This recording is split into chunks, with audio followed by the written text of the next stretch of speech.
Are you reflecting? No. What are you doing? I was looking at the gun up there. Yeah. No, everybody looks at that and they think it's but that's a World War One gun. Oh, the gun that's above my desk? Yeah. Yeah. Let me switch that so we can see the gun up there. Yeah, that's a crazy gun. All right. Good morning. Good morning. How are you feeling this morning? Feeling good. Good. Yeah. You slept well? I slept well and I'm ready to go. Ready to go. Another day. Another day. Well, today's not just any other day. What makes today a little more special than yesterday? Let me see, 10th of April of 19... Oh, I think 10th of April of 1945, I had a real exciting time in the air over Oranienburg. I got into a big fight with a German jet, ME-262, flown by Walter Schuck. And eventually I shot him down and we had and from there a great adventure started because I too was shot down by ground fire and I became a prisoner of war and escaped and got with the Russians and fought with them and it was quite of an experience. It was the beginning of a new, really a major milestone in my life. And that was how many years ago? That was exactly 79 years ago today. And how old were you? I was 20 years old. I had just turned 20. And I'd already flown 48 missions, and this was my 49th mission. My goodness. Pretty crazy. Yeah. But for 20 years old, it was really an adventure. It's, you know, something that you really dream about doing. I know you've said this before and we've talked about it. You weren't scared. No. When you got into that battle with Walter, it was exciting. No, I knew, I was on his tail and he couldn't do anything about it and I was going to shoot him down. After you lost him in the clouds, you went on, you were excited. Yeah, I decided to make too many passes at an airfield. After destroying some 5 aircraft, I finally, the flak from the guns protecting the airfield finally got me, and I finally had to bail out about 15, 20 minutes later over Bern. And you weren't scared? And You weren't scared? No. I know people almost, they want me to be scared, but I'm not scared. I wasn't scared. I'm sorry. What was going through your mind, though? Well, I guess what was going through my mind is coping with the situation at hand, and you know, was milliseconds going on some of the things, and you just had to, you know, your training, your whole background, your whole life was devoted to meeting the problem and trying to solve the problem and doing the best in the situation you were in. But your adrenaline had to be pumping. Oh yes, I'm sure my adrenaline was pumping. I was probably twice the man I was normal. I mean, I would be under normal circumstances, but I'm sure my I don't, you know, I saw the bunch of people when I bailed out, a bunch of people running at me, and I knew that what their intent was, but I was, you know, continuing to think in my mind, you know, how do I get out of this situation? And it was solved for me by a sergeant at a motorcycle, a Luftwaffe sergeant, who saved my life. So. And when you saw him coming, you were definitely not scared because you knew he was coming to save you? Yeah, well, yeah, he pulled out his gun and he said, I'm his prisoner and under his protection, so. I think you're pretty miraculous for that because, you know, what I think, and I've thought about this long and hard because, yeah, I wanted you to be scared. I think everybody wanted you to be scared. But because I think you were in the seminary and you had been going to already give your life over to Christ and be, you know, a messenger of God, you had already come to a decision that you were in His hands, and that's partly why, yeah? Yeah, that's right. I think my my trusting God and my understanding of life and death, you know, I wasn't afraid of dying. I was willing to give my life for my country, my family, and you know, and of course for my God too. So it wasn't it was just a normal reaction with that sort of a background or a persona about me that I guess reduced any fears that I did have, or I would have had, or normally would have had, or whatever. Yeah. That day, did it seem like a very long day? It was a long day. It was a long day from the time, you know, we got up in the morning and 6 o'clock in the morning and got on the mission, a huge mission, and all the activity during the mission, and then the shoot down, and then being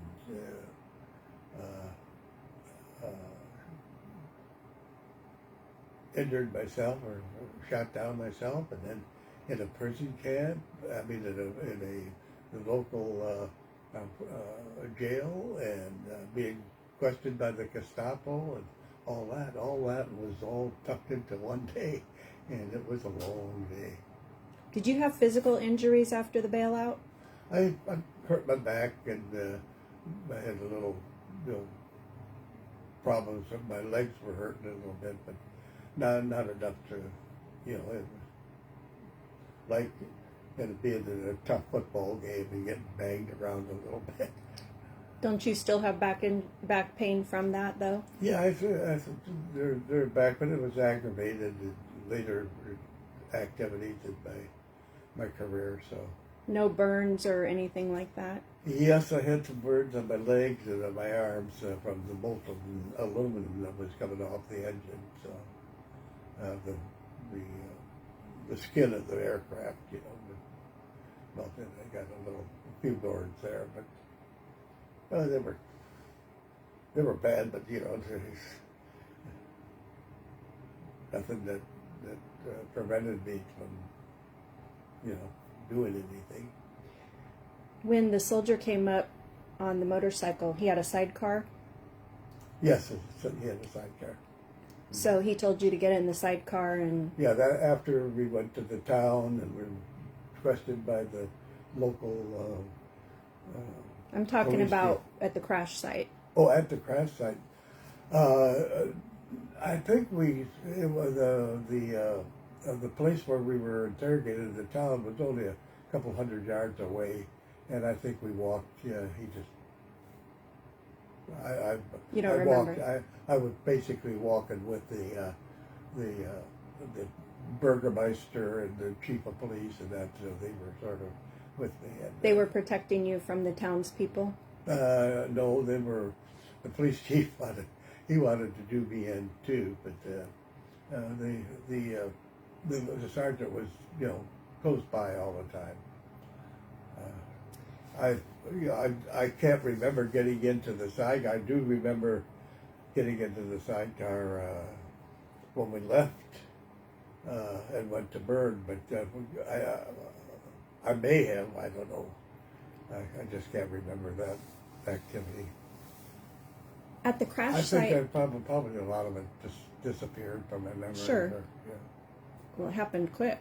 Mm-hmm. At the crash site, I wonder, do you remember seeing Josephine? Do you remember seeing a glimpse of what your aircraft looked like? No, it was it was probably several hundred yards away from where where I landed, but it was in the field, and I mean, it went deep, because when they recovered it, it was at least 10 feet deep, so it went deep into the ground when it. Did you see smoke or anything, or? No, if I did, I don't remember it. You know, there are so many things going on that I had to keep analyzing the situation, and only concentrating on the life-threatening part of it. Yeah. Wow. Well, we did a video like this in 2020. It happened to be Good Friday, and we were right in the middle, or we were in the beginning stages of the pandemic. And at the end of that video, you said, "See you in 5 years," which would be next year. That would be on the 80th anniversary. Yeah. But why not do it every year? Yeah. Right? Yeah. See, they were getting longer. Well, because how old are you now? Well, I'm 99. 20 plus 79 is 99. So, you know, there's, Yeah. I mean, I feel like you'll be around several more years, but Yeah. just in case we're out and about on the 80th anniversary of this next year, I want to make sure that we document your status. Yeah.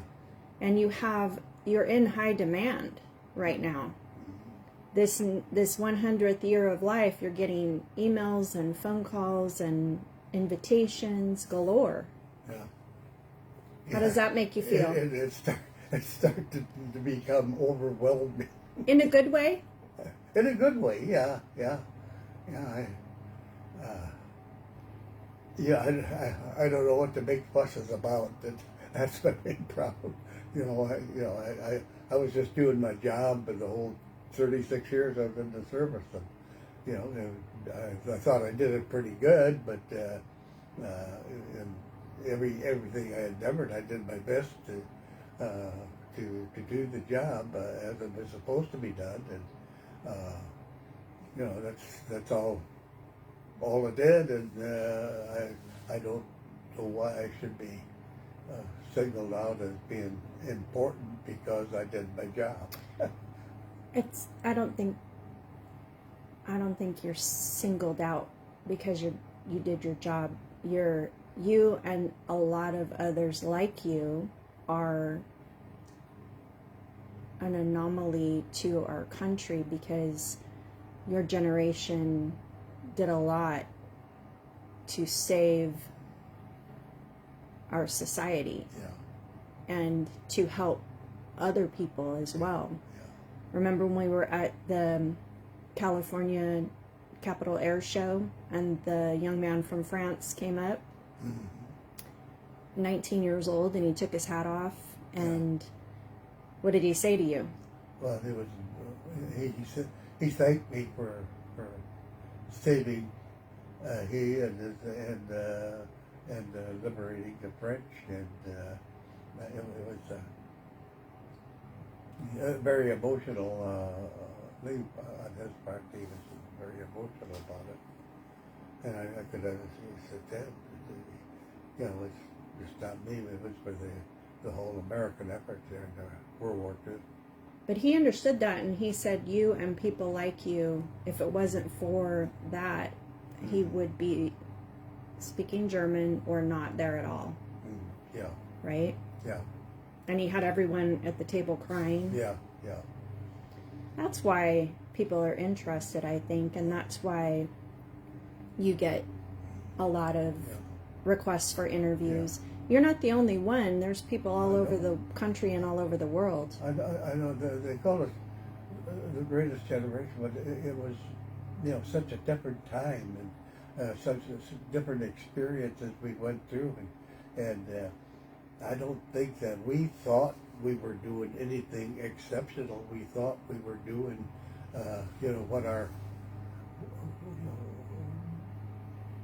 what we were all about. Patriotism and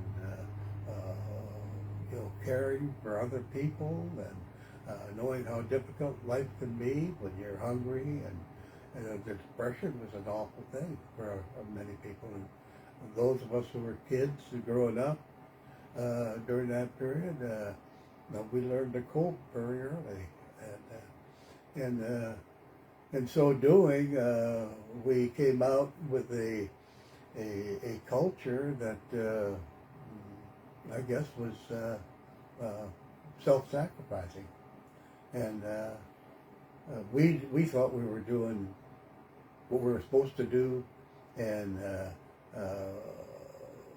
what we knew we under our persona thought was the right thing to do. We really were that, and so for many of us, we think, well, we thank you. I mean, I can understand how you think that we were something unusual, but you know, we don't feel that we were unusual. And I so admire the young people in the last couple of last 20 years or so. I thought, they were in Afghanistan and in the wars in the Middle East. I mean, they gave their all too. I mean, it is just so heartbreaking to see how some of them have been able to cope and survive with loss of limbs and this sort of thing, and they went through hell too, both in Vietnam and in the later wars. Yeah. Well, you're something else, and I love you. Oh, I love you too. And you got a lot coming up on your agenda. You're going to go to Washington, D.C. and be in the National Parade for Memorial Day. Okay. And then you jet off to Atlanta for a party before your trip to Normandy, France, with the Best Defense Foundation. They're going to take you over there for 10 days so you can go hang out with those guys and experience that. Yeah. I mean, that's going to be something else. It's always great to be in a group of, because there's so much camaraderie that we have. Whether we're ground forces or air forces or Navy, Marines, people who have been in battle, they have a camaraderie.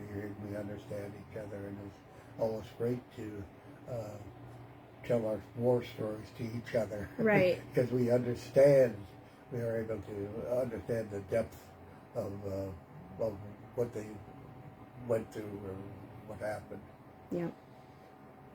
All right. Well, on the 79th anniversary of your new life, I want to thank you for being here for my interview. I get to fit into your very heavy schedule for interviews. You've been heavily scheduled. Yes. I did about 4 or 5 hours yesterday, and then I've got a telephone call today coming up that'll probably be several hours. Wow. Well, I do want to tell you, thank you so much. Oh, look, I see Andrew Negretti wants to join on the video. I've never done this before, so let me see if I can do that. Accept. Couldn't add guest. This person was unable to join because of technical. Okay, Andrew, my bad. I don't know how to do it. I'm so sorry. I've tried to do these live Facebook lives because if I video something and I will take the time to try to edit it. I'll be there all day, and I'll be like, oh, I shouldn't have said that, or I said too much, or I need to get out of that, like kind of like I'm doing right now. Let's see. I'm going to read some of the people. We have some people who say hi. So Nate Odom, who is Coast Guard Dave Chief's brother, he says hello, good morning, and he's praying for you. And then he also says he still needs a signed picture for his desk at work. And let's see.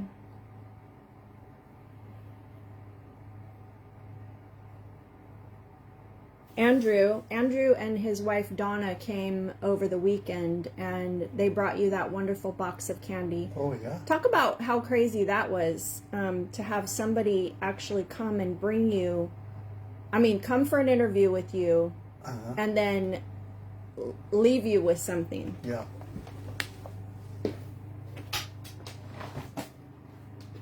This is what they brought you. Oh, yeah. Oh, yeah. Yep. Isn't that something? That's really neat. To bring a box of candy, Yeah. bring flowers for the house, Right? and then bring that. Mm-hmm. No, this is really great. It is really done well. Give my Korean service included in it. So, And it's not often that people will come and bring a gift, yeah. which is pretty special. Anyway, you got it? Yeah. We have to get that hung up ASAP. Let me take it, Papa. Thanks. Anyway, I better get to work, and you better get to work at your desk. And so, any words of wisdom to anybody who might be suffering with something that they are having, a struggle right now? Well, if they're having a struggle right now, I think that they should try to get some guidance from God, from Jesus, and What if that's not their bag? if that's not their bag, then they should just just do their best to cope with the situation. I know it's hard, but it's amazing. It's a miracle what people really put their minds to it, how they can overcome some of the most difficult episodes in their life. So call from your inner strength. Call me. Yeah, they could also give me a call if they want to talk to me. And maybe I could help. I doubt if I could help them. You could maybe help them. Oh, maybe. Maybe. But Love you. I love you. Peace.